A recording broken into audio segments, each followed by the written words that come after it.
Let us study about time domain behavior of circuits based on the location of poles. Imagine the polynomial f of s is a network function like impedance or admittance. The roots of the numerator give zeros and the roots of the denominator give poles. The poles determine the time domain response of the function f of t. Different location of poles have different time domain behavior.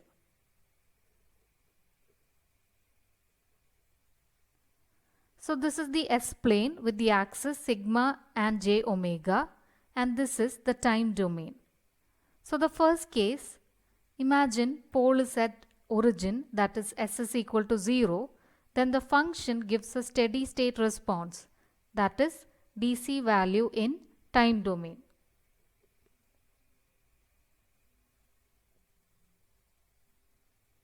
In the second case, if the pole lies in left half of S-plane, then the response decreases exponentially.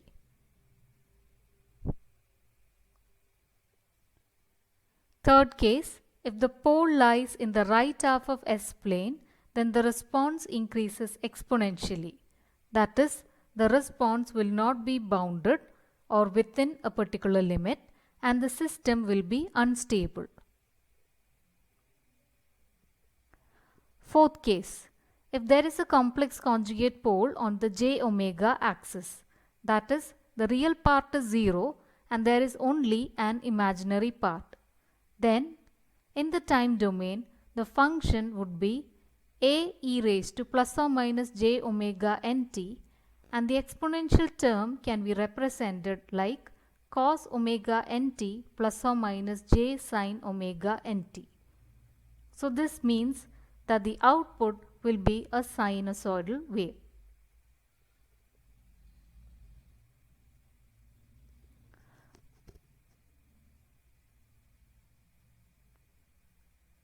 Fifth case, if S is equal to sigma plus j omega n, that is, we have a complex conjugate pole on the left half of S plane, then the function will be exponentially decreasing, and this is called as underdamped sinusoid. If we have a complex conjugate pole on the right side of S plane, then we will get an exponentially increasing function, and this is called overdamped sinusoidal wave.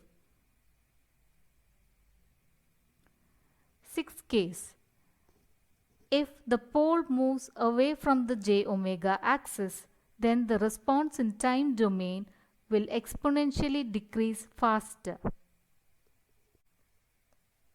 Next, let us understand about the stability of the circuit based on the location of poles. If the poles are located on the left half of S-plane, then the system would be stable.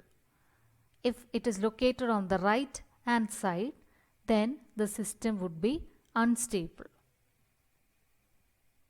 If we have a simple pole on the j omega axis, then the system would be marginally stable. And if we have multiple poles on the j omega axis, then the system would be unstable. If the poles move away from the j omega axis towards the left half of the S-plane, the relative stability of the network will improve. Next, let us study about graphical method for determining the residue. If f of s is a network function, then by partial fraction we can split and write like this. In order to find each of these k, we have to use this equation. That is, k1 is equal to h into product of phasors from each 0 to the pole divided by product of phasor from other poles to this pole.